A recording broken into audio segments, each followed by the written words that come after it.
Meu nome é Camila, eu sou assistente social, mediadora de leitura e docente em literatura e humanidades. Eu produzo conteúdo no Instagram, Camila e seus livros, desde 2015, e atualmente sou mediadora de 3 projetos literários. Eu vou começar fazendo uma pergunta que é para os 3. Todas as perguntas que eu fizer, na verdade, é relacionada para os 3 convidados, os 3 escritores. O que significa para vocês fazer parte dessa nova leva de escritores contemporâneos brasileiros? E aí eu dou a palavra agora para Jaride. Eu senti que estava vindo. Essa fermenta é o que significa para mim. Olha, eu cresci com literatura, né, especialmente a de cordel, mas não só. E, e eu tive uma caminhada longa com a literatura na minha formação, porque eu comecei a ler muito cedo. Só que eu demorei muito tempo para descobrir a literatura brasileira, que enquanto eu estava lendo era a literatura contemporânea. Eu não conhecia ninguém que não tivesse morrido. Nenhum livro de ninguém que não tivesse morrido. Então, levou um tempo e isso começou pela Conceição Evaristo. Ela não só foi a primeira autora negra que eu li na minha vida, mas também foi a primeira autora contemporânea, né, viva. E isso trouxe uma mudança muito grande para minha vida, porque eu me via como uma leitora muito distante de todos os cenários e personagens que eu lia, né? Eu buscava ali fazer o máximo que a gente consegue fazer com a nossa imaginação, com a nossa imersão numa obra, para me identificar com os personagens e me colocar naquele ambiente, porque uma coisa maior do que tudo isso são as qualidades humanas que existem nos personagens, na gente, na história. Então isso era possível, mas foi muito mais especial quando eu conheci a Conceição e, e aquelas histórias da Conceição e que vieram junto com os Cadernos Negros, elas faziam tanto sentido para mim. Né? Elas eram tão palpáveis, tão possíveis de visualizar, totalmente diferente de tudo antes. Então, hoje, ser uma autora contemporânea, né, é uma coisa que se eu olhar para trás, eu nunca imaginei nem planejei isso. Né? Não foi algo que eu planejei e que nem achei que seria possível acontecer. Mesmo quando eu comecei a publicar, eu comecei a publicar independente, não só os cordéis, mas o meu livro Infância Juvenil, ele é para todas as idades, eu publiquei primeiro independente. É, a, minha, a minha expectativa era de que eu ia ficar ali no underground da coisa, e para mim estava ótimo, porque eu sempre tive muitas visões e posicionamentos sobre a literatura, o mercado editorial, mas as coisas foram acontecendo sem que eu imaginasse que elas aconteceriam. Né? Então, hoje, depois de ter ganhado 2 prêmios, fiquei finalista no Jabuti, que já foi um susto enorme. Eu também, o prêmio da Biblioteca Nacional também foi um susto gigantesco, porque eu nem sabia que ia sair naquele dia, né? Então, eu acordei, tinha ganhado o prêmio, e Tamar mandou mensagem para mim numa PCA, então eu estava totalmente desorientada de tudo, foi uma surpresa. E eu acho que isso é muito significativo para mim, não só como pessoa, como escritora, mas pelas coisas que eu acho que a literatura representa, né? De como faria diferença quando eu estava começando a ler e me interessando por literatura que eu tivesse conhecido uma escritora como eu. Não é por uma questão de ego, não é nada assim, mas é pela questão de ver o Brasil na literatura, de ver a gente, né, se encontrar ali, encontrar pessoas que parecem com nossos familiares e vizinhos e tudo. Então, teria feito muita diferença para mim. E como eu tenho essa consciência do que isso significa, eu busco muito trazer sentido e significado para o que eu escrevo, né? Para o meu papel aqui nesse mundinho da literatura. Eu espero que minha passagem tenha significado para as pessoas e da mesma forma que tem um significado tão profundo e político para mim. Acho que é isso.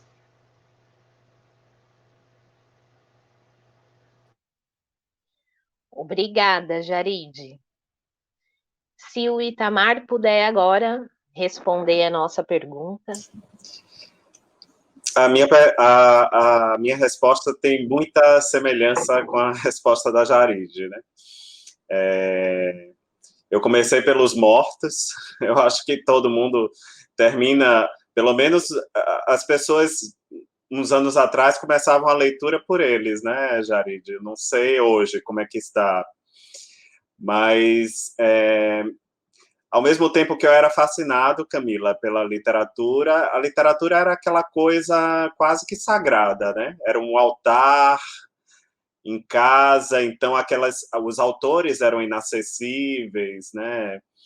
Mesmo os que eram vivos, eu lembro agora que eu li muitos livros, os livros infanto-juvenis do Marcos Reis, e o Marcos era vivo ainda naquele período, né? Mas, assim, era inacessível, a gente não tinha contato, né? Não tinha. Mas eu tinha uma certeza que eu queria escrever.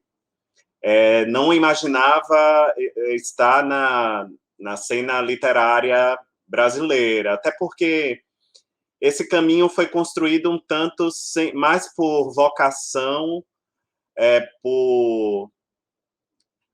por paixão mesmo. Eu acho que eu fui sendo levado pela paixão à literatura, até porque eu tenho outra profissão, eu segui outro caminho na universidade, né, com pesquisa, depois como servidor público, e a literatura é essa paixão que nunca me deixou e que eu fui conciliando com essa vida dupla, né? Agora é uma vida dupla, porque eu tenho atividades de um lado e do outro, mas sem ambição, eu acho. Não foi uma coisa que foi acontecendo naturalmente. À medida que eu escrevia, como eu não tinha conhecidos, editores conhecidos, não sabia como publicar, como a própria Jaride colocou, que ela fez uma edição do próprio bolso, né, com o primeiro livro dela, eu passei a submeter os meus escritos para concurso literário, edital de apoio, e foi assim, até Torturado foi assim, né, foi publicado dessa forma.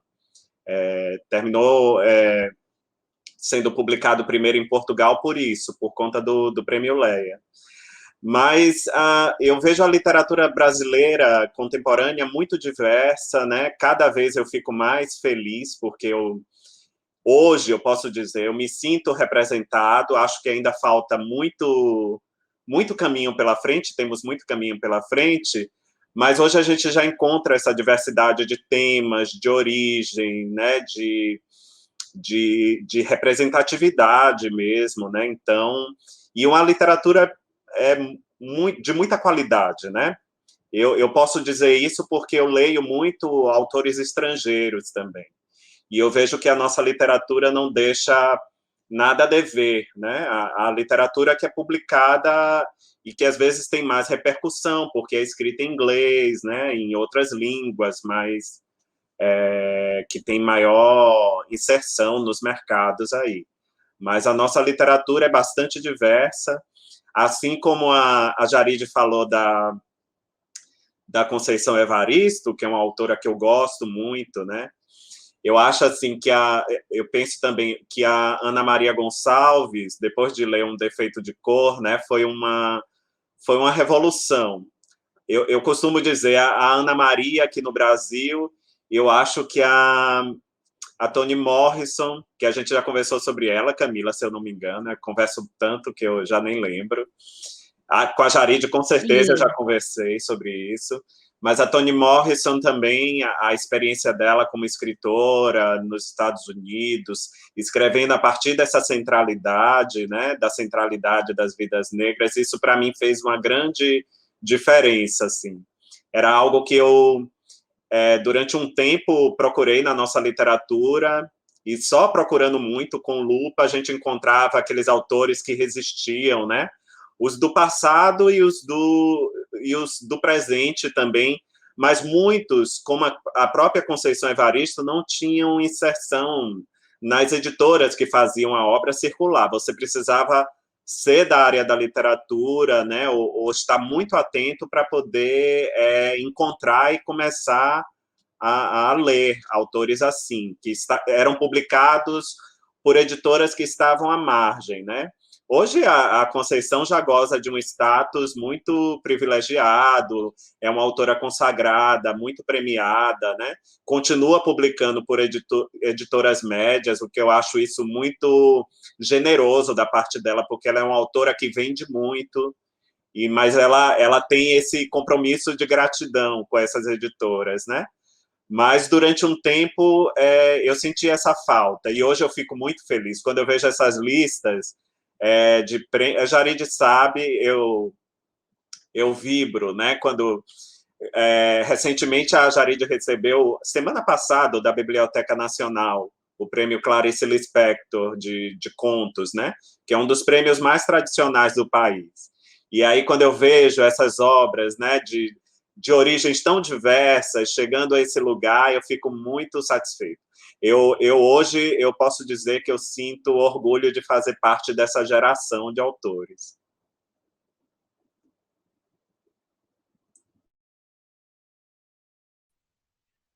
Obrigada, Itamar. Eu lembrei agora de uma conversa um dia que eu tive com o escritor Sérgio Vaz, e ele falou que foi numa escola um dia e se apresentou como escritor. E aí os adolescentes que estavam lá falaram, mas os escritores não são todos mortos?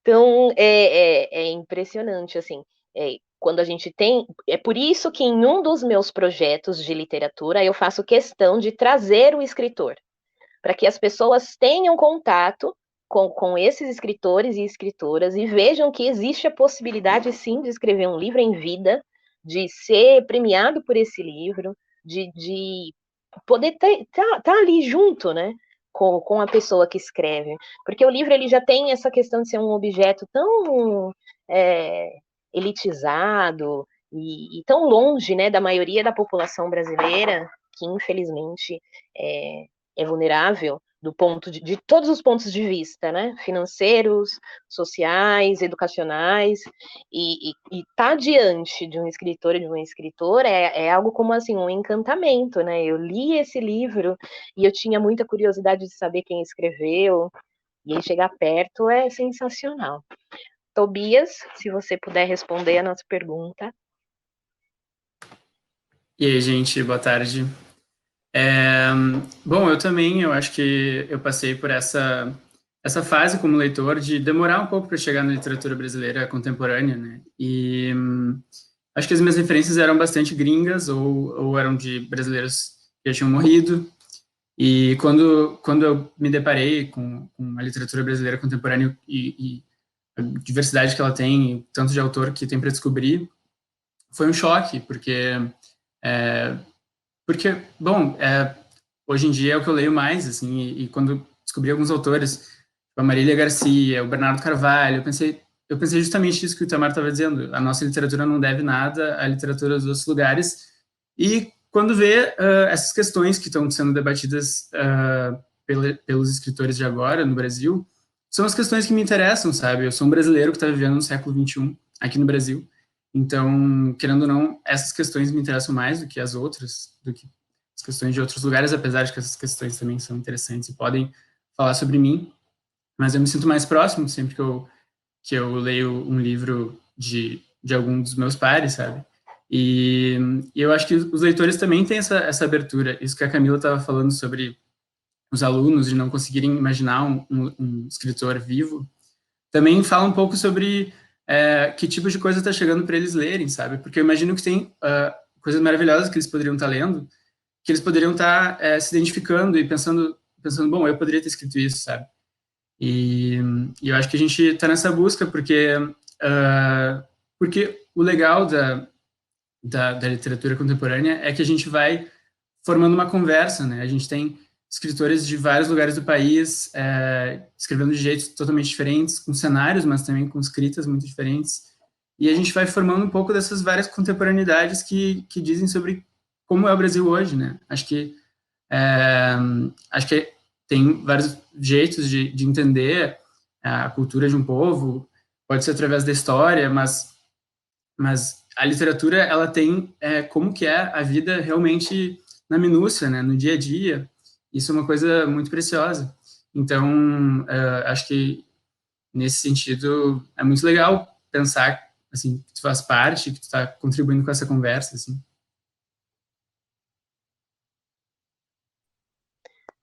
Obrigada, Tobias. Eu vou fazer uma segunda pergunta para vocês e depois eu já começo a ler para ver o que as pessoas estão achando, tá? Ninguém melhor para vender o peixe do que o próprio escritor, né? Eu sou suspeita em falar porque eu gosto muito de vocês. Então, seria assim, não seria legal da minha parte falar sobre os livros. Mas eu queria que, bem brevemente, cada um de vocês falasse sobre o que se trata os livros que vocês foram vencedores, e aí eu tenho cada um aqui.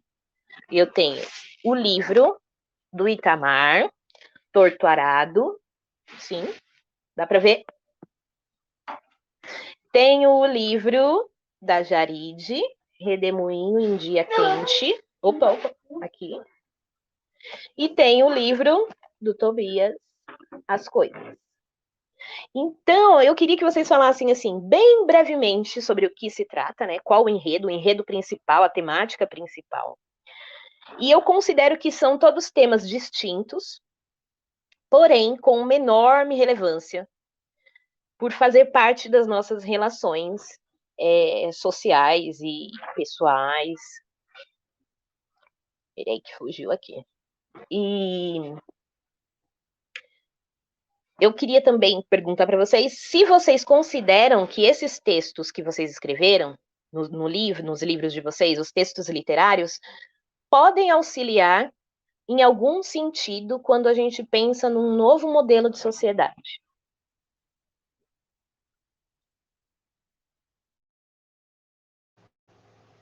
E aí eu deixo. Eu deixo para quem quiser continuar a conversa. Não necessariamente na mesma ordem, quem se sentir mais à vontade pode falar. A Jaride já abriu o microfone. Eu vacilei. Vamos, Jaride.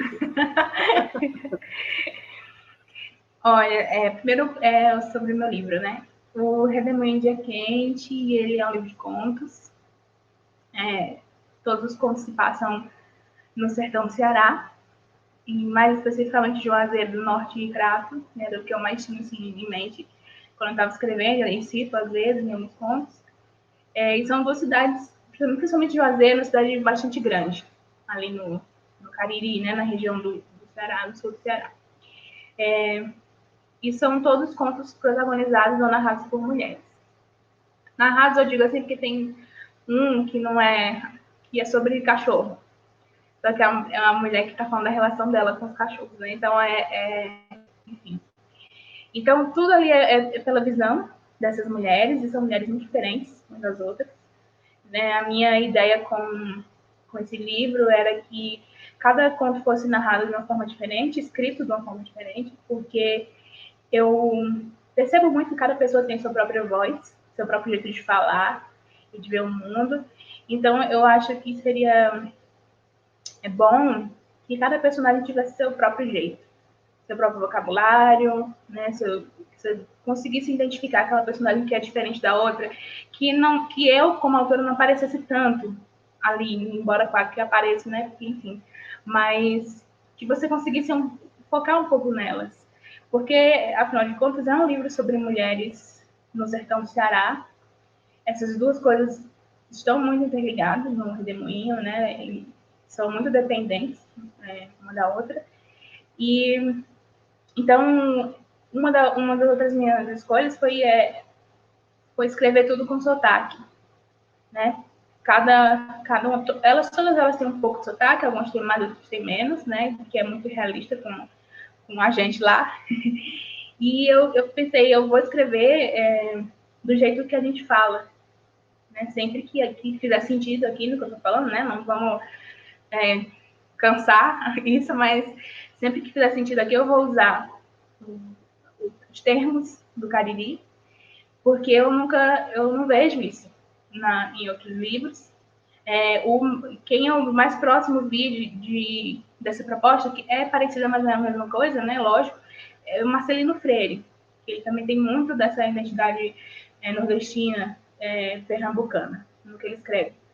Então, eu pensei nisso e eu comecei a escrever as palavras do jeito que a gente fala. E foi um processo muito legal com a editora, porque eu fiquei um pouco preocupada, né? Eu fiquei achando, olha, talvez a editora acho que é melhor corrigir certas as palavras do sotaque, porque assim as pessoas podem entender melhor, buscar no dicionário. Mas para mim ia ser totalmente descaracterizado se isso acontecesse. Eu precisava escrever a palavra como ela é falada. Então eu dou muito exemplo do molesta e do paba. Molesta, no dicionário é moléstia, né? Só que moléstia não é o que a gente quer dizer lá. Molesta é outra coisa. E, aliás, é muita coisa ao mesmo tempo. Depende do que você está falando. O contexto é bom, é ruim, não é? Então, eu não podia usar a palavra do dicionário. Outra que eu descobri qual era a origem da palavra foi a paba. Você fala que você tá pabo, você tá se achando, você tá orgulhoso e tal. E eu coloquei lá e falaram, a versão dessa palavra talvez fosse melhor colocar pábula, que é a origem dela. Porque fica. Mas eu pensei assim, nossa, eu nem sabia que essa palavra existia. É capaz das pessoas matarem lá no Caribe se eu usar fábula ao invés de pabo, né? Então, eu tive muito cuidado com isso, assim. Pensei muito no que eu estava escrevendo. Não foi tanta coisa que fluía assim, sabe? Foi um trabalho realmente de muito cuidado, porque eu queria inserir no lugar certo e colocar na boca de cada personagem o que eu realmente achei que ela diria. Então, para mim foi uma alegria muito grande que esse livro seja lido e que ganhou prêmios, porque eu tenho essa coisa minha, assim, de tentar fazer o que a Toni Morrison falou que a gente deveria fazer, que é escrever um livro que a gente gostaria que não existe. Então, para mim, é tão emocionante isso, sabe? Saber que as pessoas do Brasil todo estão lendo é uma coisa que está escrito dessa forma, né? Que tem esse objetivo, esse significado.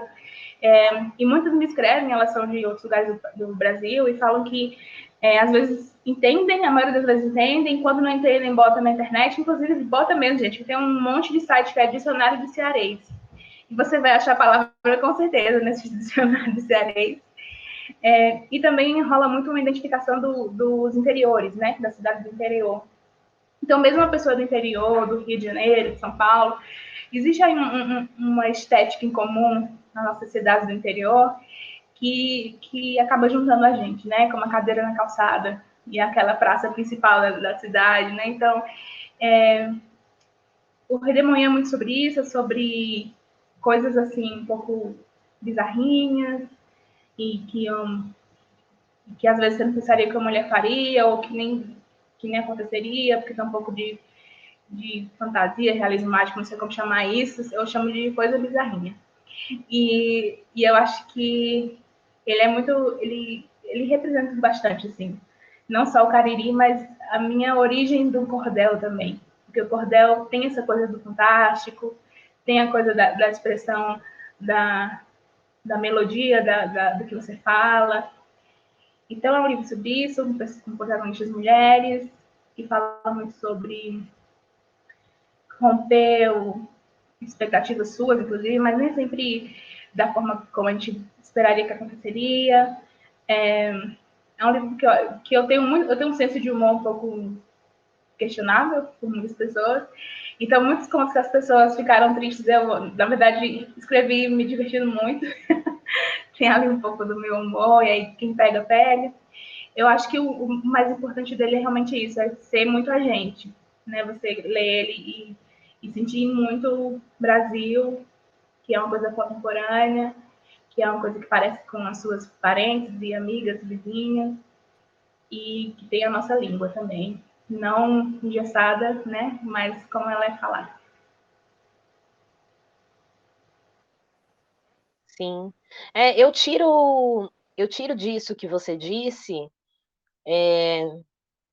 que eu considero que é a oportunidade, talvez, quando a gente pensa, né, num novo modelo de sociedade, a gente pensa num modelo de sociedade que não seja só do Sul, do Sudeste, né, a gente pensa num modelo de sociedade que abranja a todo mundo, né, que rompa com preconceitos, seja preconceitos de raça, seja preconceitos linguísticos, seja qualquer preconceito, né? E eu me sinto bastante contemplada, assim, com a sua resposta. Um dos motivos pelo qual eu produzo conteúdo também é mostrar para as pessoas a diversidade que nós temos também dentro da nossa literatura, né? Nós não temos só São Paulo e Rio de Janeiro, né? Nós temos um Brasil tão grande e com tanta gente potente produzindo conteúdo, material e escrevendo livro, então por que não, né? Por que não abranger mais esse olhar e se dar também o direito de conhecer novas literaturas, de conhecer outros escritores, né? Aí agora eu não sei se vai o Itamar, se vai o Tobias. Eu vou chamar o Tobias para a gente se sentir mais integrado aqui, fazer um sanduíche agora, né? Botar um gaúcho no meio, Jarid. Então, beleza, vamos lá, Tobias. Tá bom, Você vou quer que eu falar. repita? Você quer que eu Não, repita a pergunta? Não? não, acho que não precisa. Ok. Até a resposta da Jarid me fez pensar em várias coisas que o meu livro tem a ver, na verdade, porque o meu livro é um livro de contos também, As Coisas. Ele é um livro que fala de personagens, a maioria deles jovens e acho que todos os narradores são homossexuais e gays, homens. E, e eu acho que eu escrevi ele pensando um pouco, assim, o livro que eu queria, que eu achava que estava faltando, que existisse, assim, porque o que eu tinha de contato com a literatura LGBT era muito ainda ligado, eu notava pelo menos a aceitação, a se assumir, e eu achava que tinha várias coisas que estavam faltando explorar, assim, então, enfim, o livro, ele fala bastante, por exemplo, sobre os aplicativos de encontro, os aplicativos de pegação, a maneira como eles mudam o nosso jeito de se relacionar mesmo, assim, porque tem muita coisa que está ali que realmente acaba influenciando a maneira como a gente se relaciona. E tem muito da linguagem desses aplicativos que era uma coisa super legal de explorar, porque isso também, afinal, é linguagem, eu podia aproveitar isso na literatura, a coisa do sexo e da efemeridade das relações hoje, a maneira como é tão fácil tu encontrar enfim, alguém nos aplicativos e isso, essa facilidade também faz com que a gente meio que invista menos em relações construídas e vínculos, etc.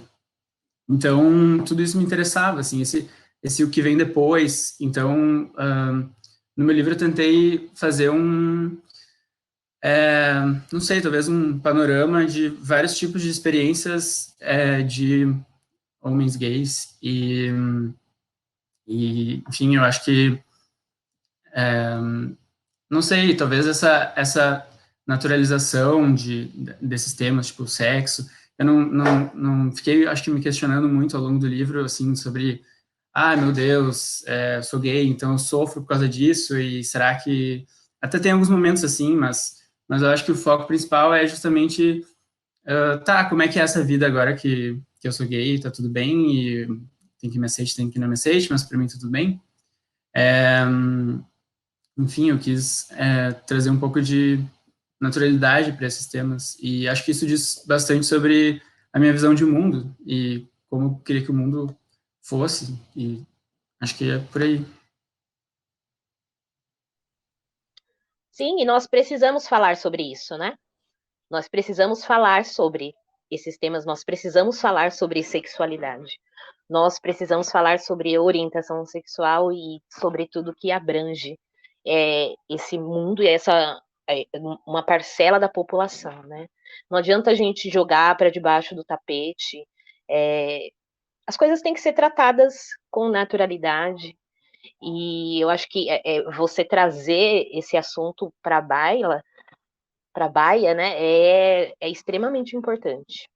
Não, em momento algum, quando eu li o seu livro, eu desconsiderei. Eu li o seu livro agora no final de semana, ele já tinha chegado aqui para mim há muito tempo, mas eu li esse final de semana para a gente poder conversar aqui.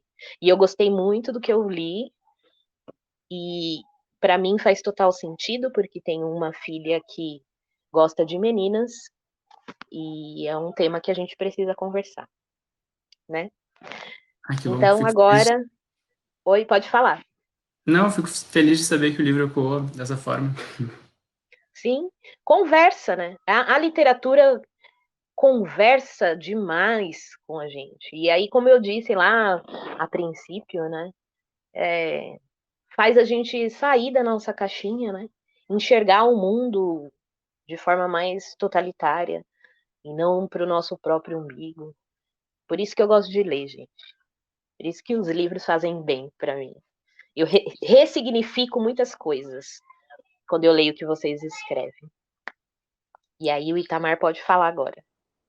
E o Tobias, só lembrando, foi um dos mais jovens a vencer o prêmio Sesc. Ele e a Luísa Geisler. Eu acho que a Luísa era um pouco mais nova, né, Tobias? Mas o Tobias foi um dos mais novos. Essa barba engana, porque ele é bem novo. Luísa... Todos vocês são novos. Todos vocês são novos. Eu já tô no meio caminho, assim. Tô chegando lá. Bom, eu vou falar sobre Torto Arado brevemente, né? Torto Arado é um romance que narra a história de duas irmãs, Bibiana e Belonísia, que vivem no sertão da Bahia, numa fazenda chamada Água Negra. Na região da Chapada Diamantina fica essa fazenda, e elas, logo no começo do romance, meninas muito inquietas, elas se envolvem com um mistério, né, que existe na mala da avó, e dali acontece um acidente.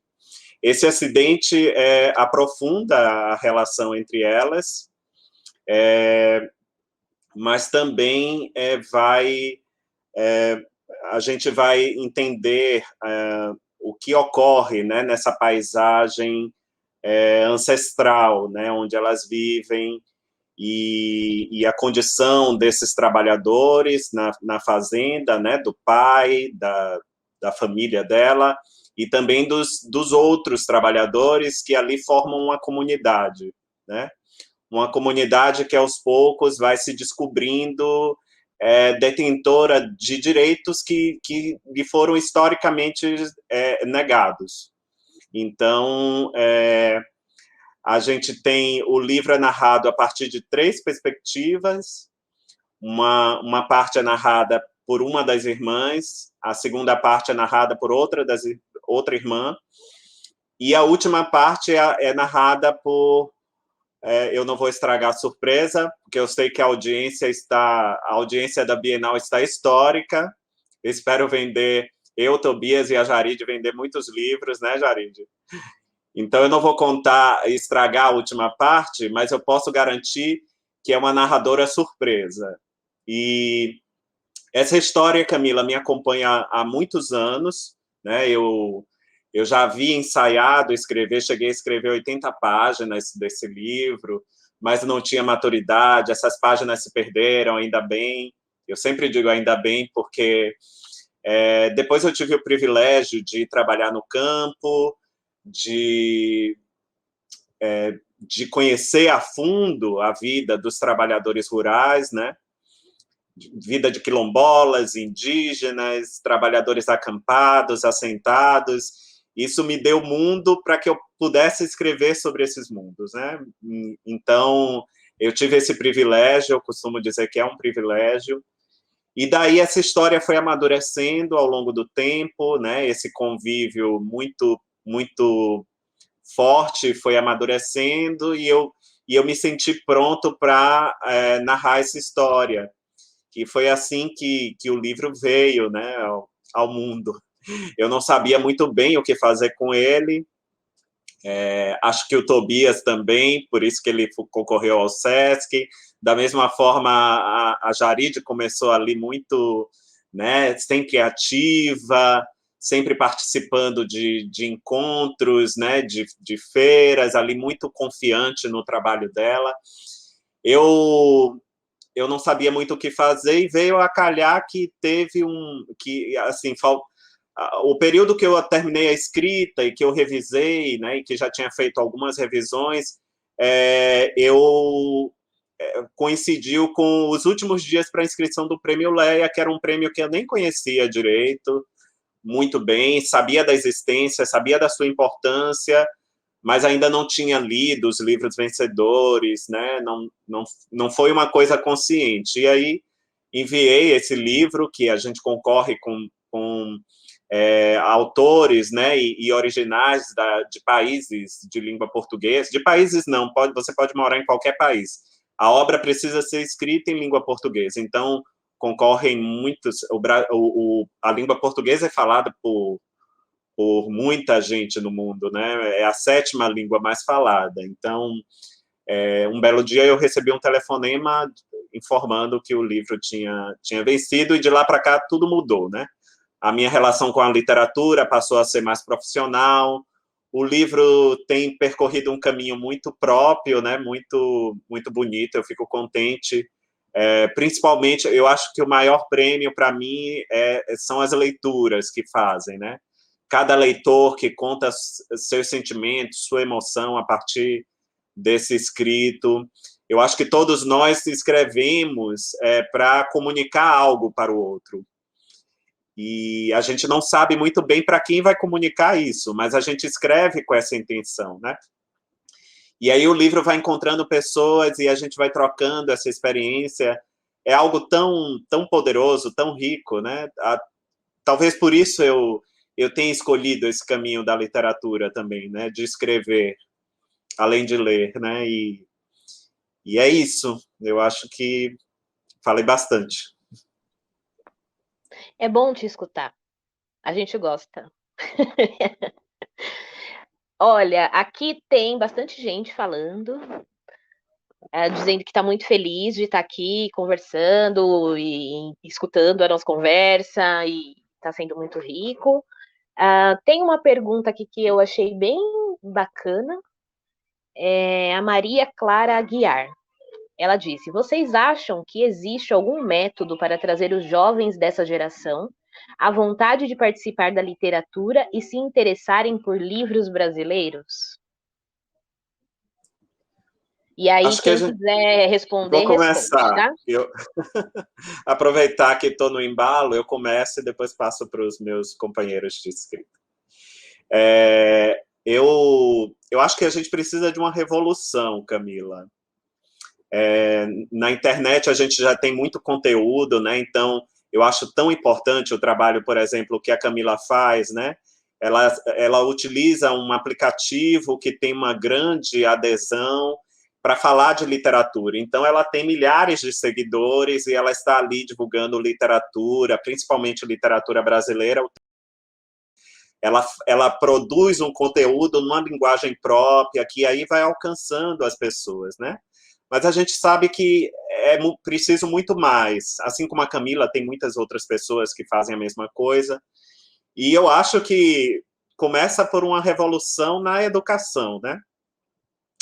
Acho que o ensino de língua portuguesa e literatura deve se começar pelo que é escrito hoje, até a gente chegar, fazer um caminho inverso, até a gente chegar ao que foi escrito no passado, não negando a importância dos autores do passado, né? Eu mesmo me formei leitor, né, e escritor com eles, né, com muitos desses autores mortos. Acho que a Jarid também, né? O Tobias, como ele relatou também. Mas eu acho que a gente começa sempre pelo lugar errado, o ensino da literatura, né?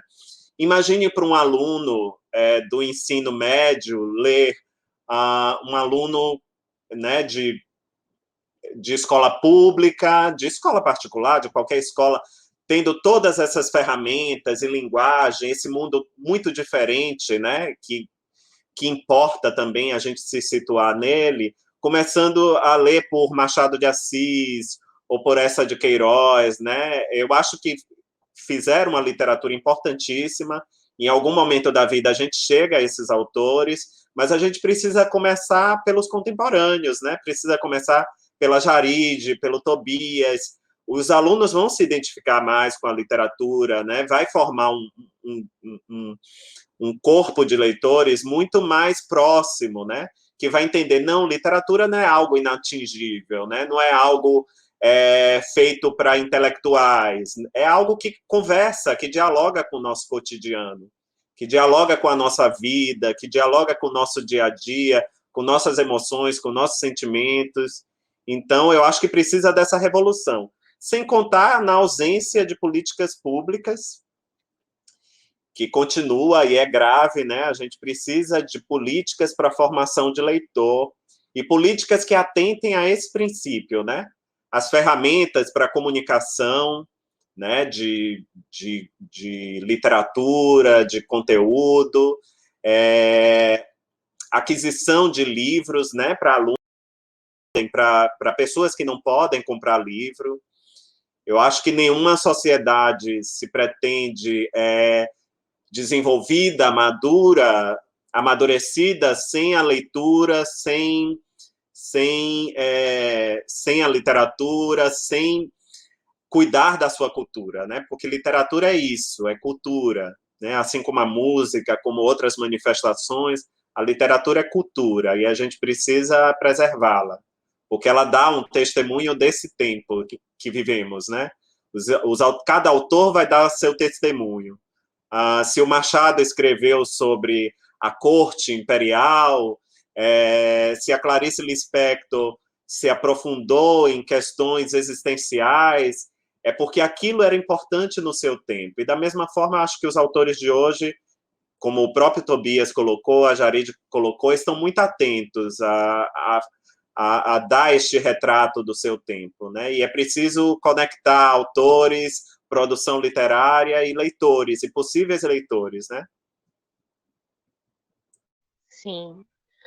Não necessariamente todos precisam responder, tá? As perguntas. Então, de repente, se alguém se sentir contemplado com o que o outro disse, tá valendo também, tá? Nossa, mas se alguém quiser falar agora, pode falar. Não sei mais o que falar, porque o Itamar já falou tudo que tinha para falar sobre isso. Talvez a Jarid tem alguma coisa para dizer. Eu acho que o Itamar falou umas coisas muito similares ao que eu penso, e eu vou falar rapidinho, totalmente assim da minha experiência, partindo da minha experiência, né, que é o ponto de vista que eu tenho, o olhar que eu tenho. Em 2017, eu lancei um livro no Rio de Janeiro, foi o Heroínas Negras Brasileiras. E uma escola do Belfort Roxo me convidou para participar de um dia lá com eles, porque cada turma, né, eram várias turmas de cada ano, primeiro, segundo e terceiro. E todas as turmas do primeiro ano ficaram com uma autora, todas do segundo com outra. E eu fui uma das autoras que foi ficada com a turma do primeiro ano, todas do primeiro ano. E, bom, começou daí, né? Incrível isso. Eu acho que é a coisa mais especial que tem na minha vida, e eu sei que muitos outros escritores também pensam assim, é quando você chega na escola. E eu cheguei lá e, gente, assim, é uma coisa tão gigantesca que até hoje eu olho as fotos assim e isso foi um surto, né? Aconteceu isso, sabe? Pintaram um mural com minha cara. As meninas se fantasiaram de mim, porque eu, sei lá, vesti muito preta, eu usava uma gargantilhazinha que estava na moda, choker.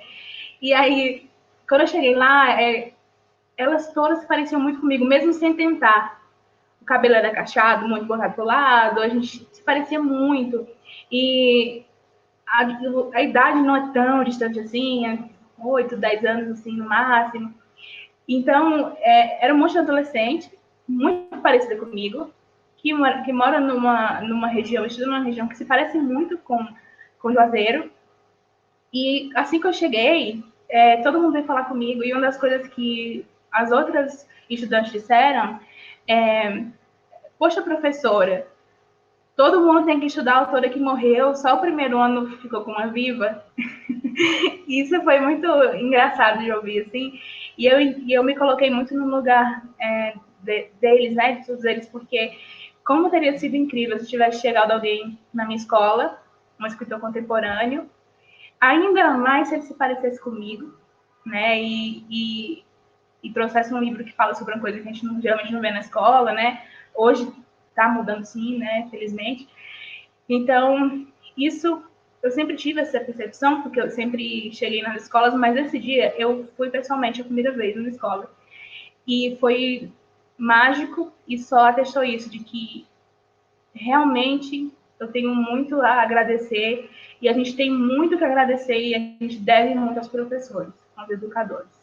Né? Eu acho que eles têm, quando é possível, essa ferramenta de apresentar literatura brasileira contemporânea e eles sabem o contexto dessas escolas, de quem são esses alunos e por que cada livro é importante para aquela turma. Então, e muitos deles compram livros do próprio bolso, né? E peitam ali, não, vou colocar o livro aqui, sim. Né? Uma coisa que eu falo muito do Heroínas é que a professora dava um jeito ali de algum deles, dos professores, enfiar o livro, se fosse na aula de história, na geografia, na literatura, dava um jeito para que esse assunto fosse conversado, né? Chegasse ao conhecimento. Então, para mim, em primeiro lugar, é a educação, são os educadores. E eu acho que também, eu boto muito também a responsabilidade nas editoras, porque a gente está vendo muito mais escritoras negras sendo publicadas pelas grandes editoras. E aqui eu vou falar das grandes editoras, especificamente, porque o alcance delas é muito maior e com mais poder e mais responsabilidade. Eu diria o filme do Homem-Aranha, né? Então, as editoras grandes, elas têm que mudar. Elas têm que se responsabilizar por isso. Né? Não só pelo ponto de vista mercadológico, que acho que é muita burrice não acompanhar o nosso momento, não acompanhar os nossos temas, não acompanhar o que as pessoas querem ler. É muita burrice no sentido mercadológico também. Mas é muito, sei lá, muito cinismo não enxergar que tem muitos autores e autoras no Brasil que poderiam ter mais visibilidade, mais alcance. Isso é muito importante para os temas e para a formação de leitores. Então, que as editoras brasileiras pensem com tanto afeto em publicar autoras e autores brasileiros, quanto pensem em publicar autoras de outros países. Né? Eu vejo muitos livros de autoras negras de outros países, principalmente dos Estados Unidos, publicados hoje, mas eu não vejo de autoras negras brasileiras em grandes editoras. Então, eu puxo essa responsabilidade porque é das editoras também.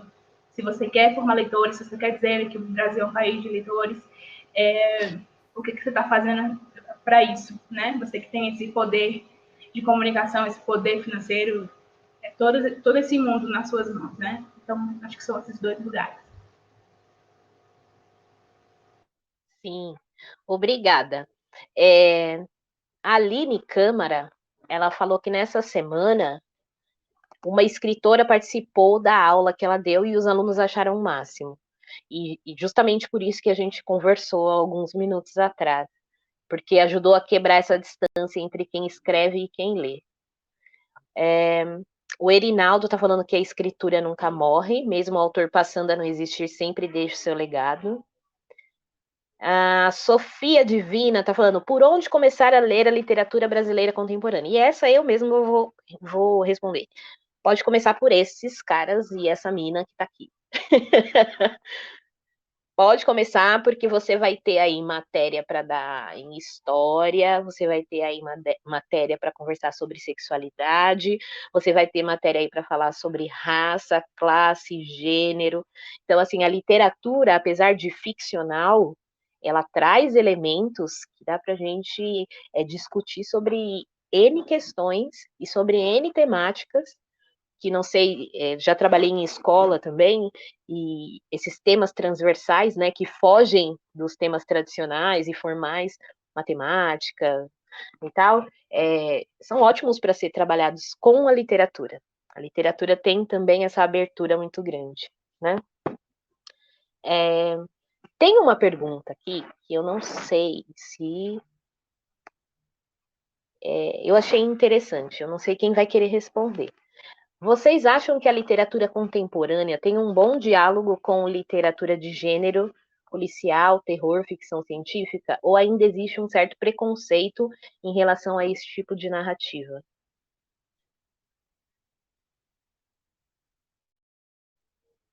Fiquem à eu quero falar, vontade. porque eu sou a grande defensora dos meus colegas escritores desse gênero, aqui desses gêneros no Brasil. Existe sim preconceito do que se chama alta literatura e do que as pessoas entendem como alta literatura contra gêneros como thriller ou fantasia, ficção científica, porque é encarado de uma forma meio condescendente, assim, e também como se aquilo que está escrito não tivesse estética literária, que se resumisse a história, que inclusive são enredos incríveis e de criatividade imensa e de coerência na escrita que eu sonho em ter um dia, né? Porque é um negócio entranhado, assim, é que nem um torturado. Para mim, eu vejo isso ali, eu preciso absorver um pouco disso na minha cabeça, pelo amor de Deus, para eu escrever. Então, esse preconceito existe, com certeza. E a gente não vê, por exemplo, os autores de fantasia e de ficção científica convidados para eventos literários tradicionais, especialmente em mesas que tá conversando sobre outras coisas que não são aquele gênero, aquele nicho. Então, existe esse preconceito, mas é uma infinita burrice, porque, como eu falei, eu conheço vários autores e autoras desses gêneros, ficção científica, ficção especulativa no geral, e cada pessoa tem sua própria estética, sua própria voz, e escreve coisas que são muito relevantes para a gente, né? E embora muitas coisas se passem em ficções super fictícias, mas nem tanto assim. Não é tanto assim não, tá, gente? Inclusive, eu posso citar o Ninguém Nasce Herói, do Eric Novello, que, infelizmente, tem muito paralelo aí com o Brasil hoje. Então, eu acho que a gente precisa muito ler e divulgar esses autores brasileiros, porque eles são muito incríveis e eles chegam muito nos jovens, sabe? Eles podem... Isso traz leitores, sabe? Eu comecei a ler cordel e poesia, principalmente, mas, paralelo a isso, eu lia muito fantasia, né? O Senhor dos Anéis, para mim, é uma obra-prima eterna. Então, claro que eu ia me interessar por livros desses assuntos, e isso me traria para escrever mais, para procurar outros livros, para procurar pessoas que leram esses livros também, que foi o que aconteceu. Então, a gente precisa tirar esse preconceito e começar da gente, tá? A gente tem que ir lá comprar o livro e ler e mostrar na internet que existe esse livro. Tá aí a categoria de romance de entretenimento no Jabuti. Então, pega aí a lista dos 10 finalistas, pelo menos, né, que foi divulgada, e vai lá, vai nos inscritos, que tem gente, assim, maravilhosa. Só pode ganhar um, mas eu acho que ali todos eles e elas eram muito incríveis. A gente tem que se orgulhar muito deles, porque... E muitos estão sendo traduzidos, né? A gente tem que se orgulhar muito de verdade deles. É material para série, para filme, para coisas, assim, maravilhosas. Eu me sinto contemplado pela fala da Jarid. Eu estava aqui lembrando, eu me afastei um pouco, Jarid, talvez seja a idade, eu me afastei um pouco dessa literatura, mas eu lembro que quando eu era adolescente, né, mais jovem, depois já na idade adulta, mas ainda mais jovem, eu li muito, por exemplo, Agatha Christie, o Stephen King, que eu acho um escritor estupendo, né, e um escritor que vende muito, é o que escreve o que eles chamam de literatura de entretenimento. Confesso que, para mim, essa distinção é importante, porque valoriza esses autores que são vendem muito, mas que, para os egos literários, são um tanto marginalizados, como a Jarid disse, né? É importante, mas eu confesso, quando eu vi Jabuti literário, de romance literário e romance de entretenimento, eu senti um pouquinho de inveja, porque eu disse, mas eu quero escrever entretenimento, né? Para mim, literatura tem que ser isso também, né? Tem que ter a fruição. Então, mas eu compreendo, faz todo sentido o que a Jarid disse, a iniciativa do Jabuti também, né? De fazer essa sessão, porque são romances que ajudam muito a formar leitores, né? Eles são mais acessíveis, estão se relacionando ali com um universo muito próprio, e são romances incríveis também. Eu sempre, quando eu dou algum curso de escrita, eu sempre falo no Stephen King, assim, porque eu tenho ele como uma referência, né? E o que ele faz é tido nesse jogo de egos, né, como uma literatura menor, mas eu acho ele um autor incrível. Eu acho que ninguém encarna como ele a função de um escritor, né? O profissionalismo de um escritor. E as obras dele, eu acho que grande parte das obras, que ele também tem uma obra muito extensa, né? Mas grande parte dos livros do Stephen King, dos romances do Stephen King, são soberbos, assim. Eu acho livros sensacionais, e que bom encontrar. Eu fiquei muito desconectado dos autores que faziam, né, esse tipo de literatura no Brasil, mas hoje eu vejo, né, com mais frequência, tem mais divulgação, e eu acho que é fundamental, eles ajudam sim, e fazem uma literatura que é incrível, que é poderosa, tem essa capacidade de ajudar, né, na formação de leitores e se comunicar com mais jovens, como muitas vezes outros autores não conseguem. Tobias gostaria de falar alguma coisa? Eu tenho se você não quiser falar, Tobias, eu tenho uma mensagem que foi direta para você, mas fique à vontade. Não, eu concordo com o que o pessoal disse. Eu acho que, além de formar leitores, também tem uma coisa que é muito interessante de observar, que a literatura de gênero muitas vezes consegue explicar muito bem algumas questões que a literatura realista não consegue, né? Por exemplo, agora a gente está vivendo um momento da história em que a realidade é muito estranha e muito absurda, então tentar botar em palavras de uma maneira super realista e racional o que está acontecendo é meio difícil. Acho que com a lente da literatura de gênero isso se torna muito mais factível, tanto que tem muita distopia, por exemplo, agora fazendo muito sucesso, e isso tem um motivo. Acho que é uma literatura que é tão séria quanto qualquer outra, né? Não sei exatamente o que significa essa coisa de sério, mas ela deveria ser encarada com tanta, enfim, com tanto mérito quanto qualquer outra. Sim, exatamente. Eu sou meio distante dessas literaturas fantasia, distopia, eu leio uma coisa ou outra, terror, horror, mas eu também considero que sejam portas de entrada para gostar de literatura e para o mundo da literatura, e são inegáveis, né? As propostas que são colocadas, a forma que é escrita, a estética, a abordagem, tudo isso dentro desses gêneros e subgêneros literários fazem a diferença, principalmente para os mais jovens, né?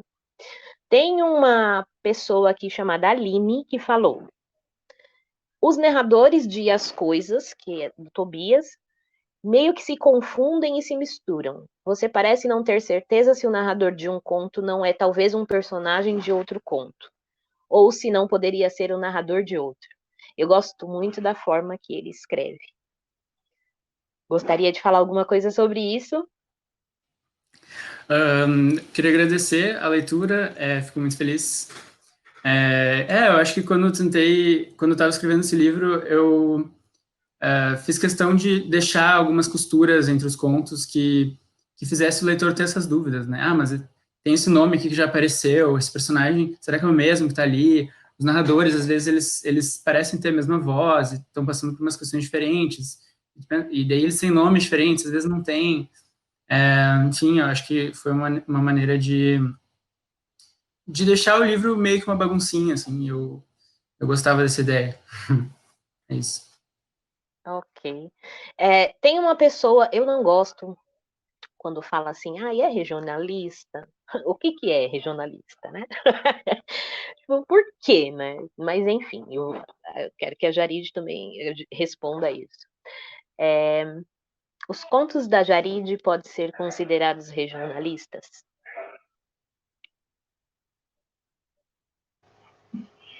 Então, estou me tremendo. Então, assim, as pessoas falam que né? Que é regionalista. Que é um livro muito marcado pelo regionalismo, regionalista.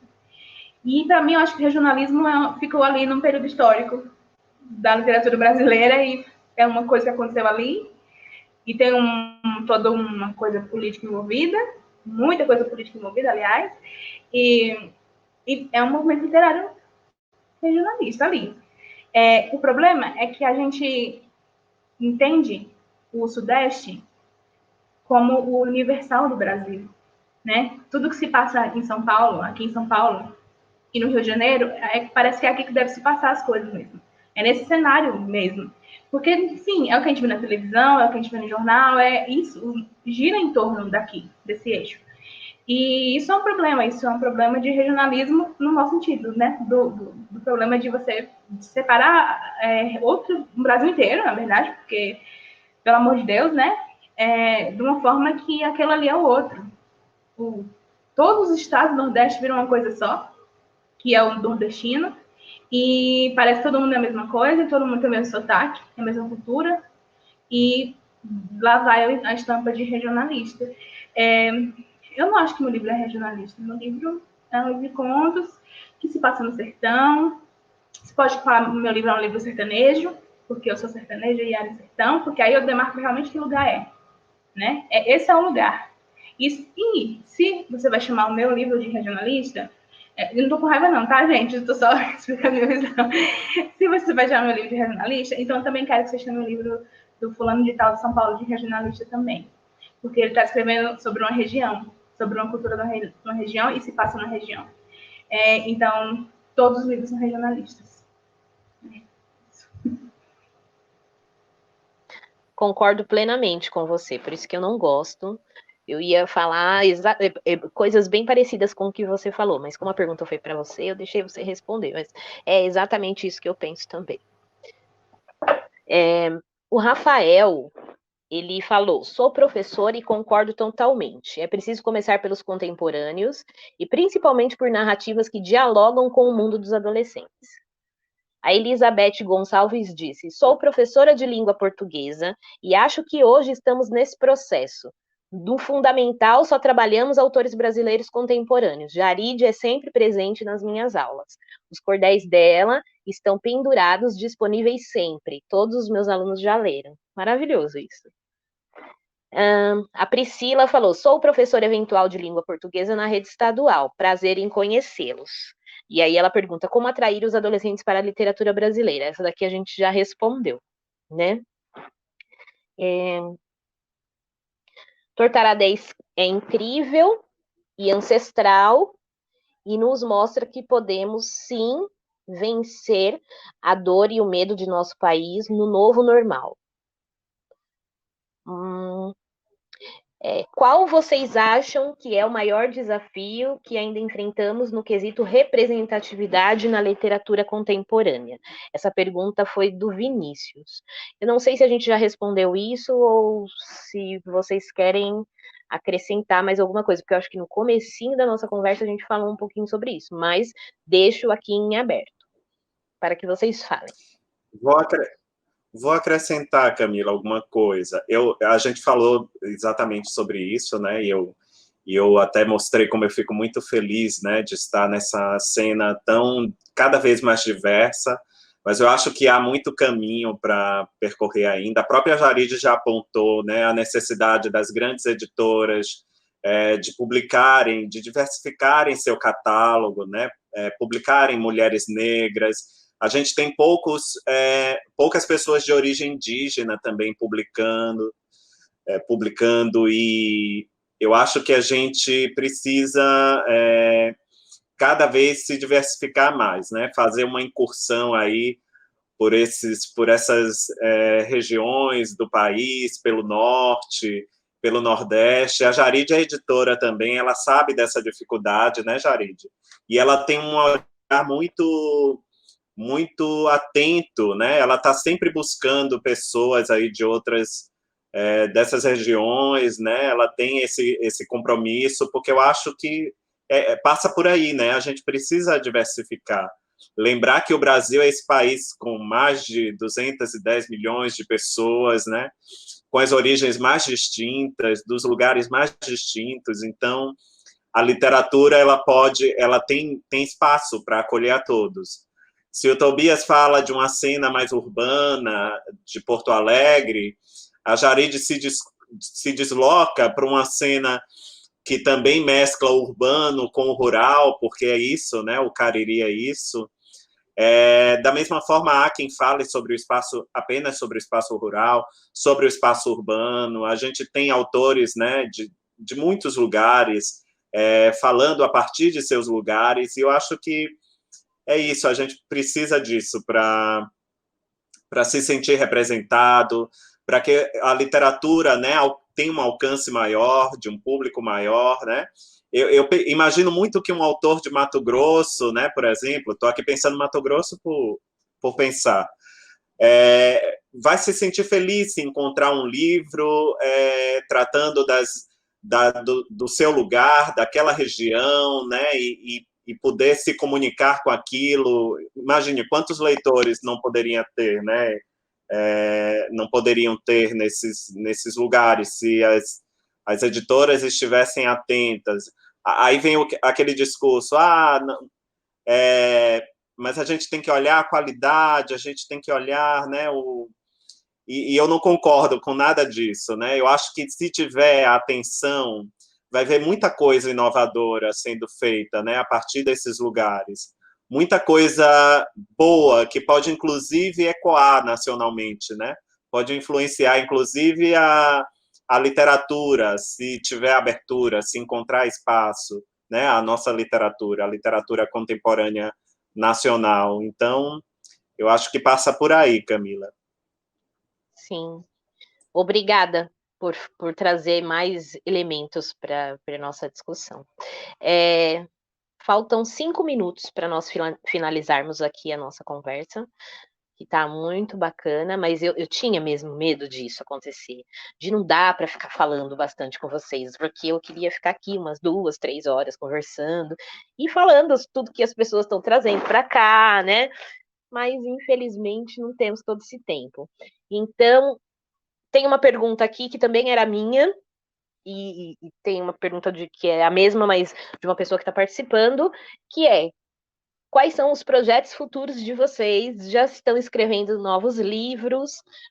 Estão preparando aí novidades para nós? E aí vocês respondem, assim, tudo brevemente, porque nosso tempo está acabando e a gente se despede depois, tá bom? Bom, vou começar aqui então, rapidinho.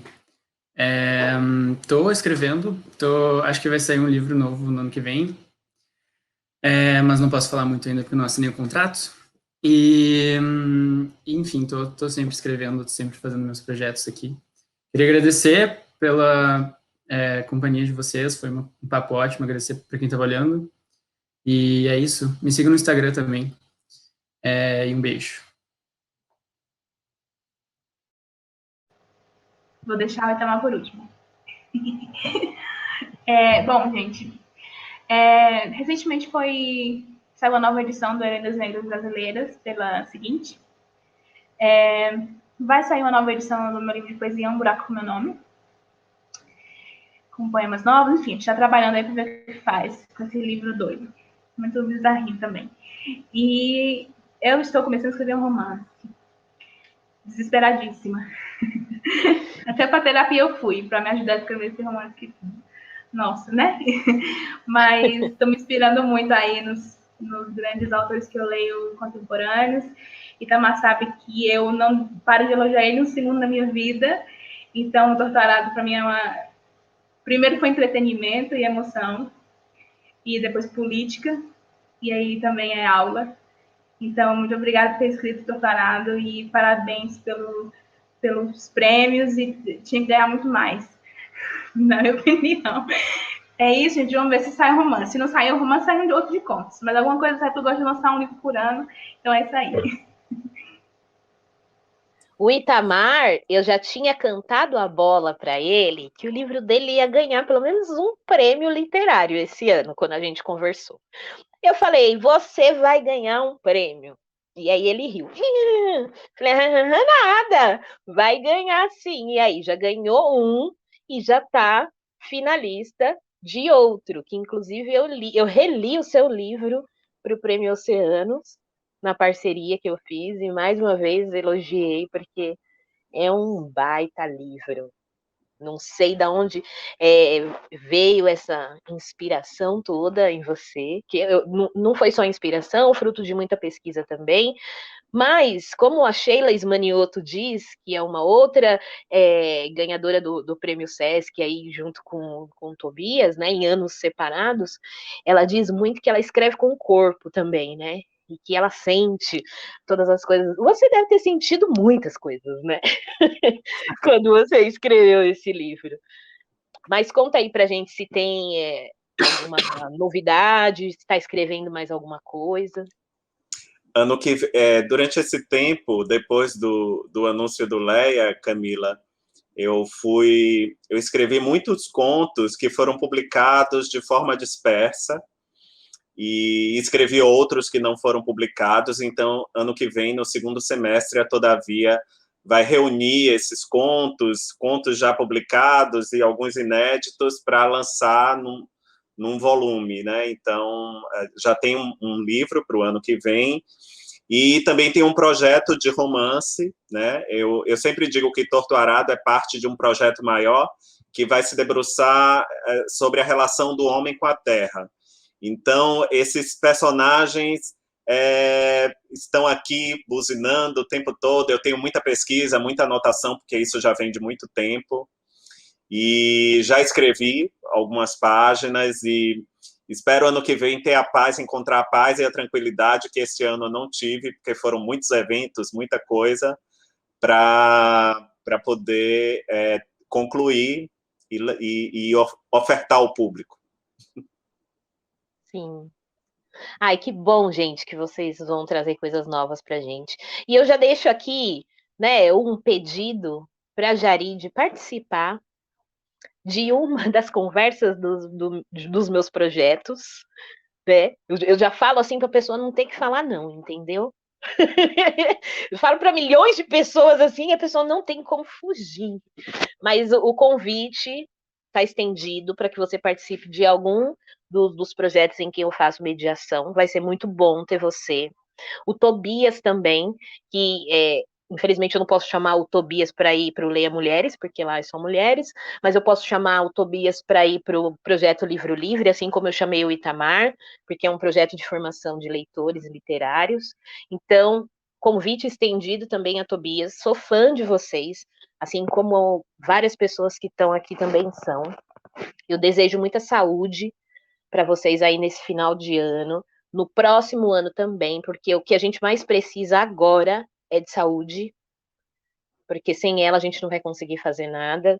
Muito amor, muito dinheiro também, porque sem dinheiro a gente não faz nada. E agradeço mais uma vez o convite da Bienal. E estamos aí para conversar nas redes sociais, quando a gente se encontrar também ao vivo, quando puder, né, se abraçar, se beijar. Foi uma ótima conversa. Obrigada a todos que participaram. Um beijo. E se alguém quiser falar a última coisa e se despedir, esse é o momento. Se não, encerramos aqui. Um abraço a todos. Obrigado pela audiência, por nos acompanhar. Obrigado, Tobias, Jarid, Camila. Obrigado Beijo. a todos. Beijão. Beijo para vocês. Beijo. Foi lindo. Tchau. Tchau.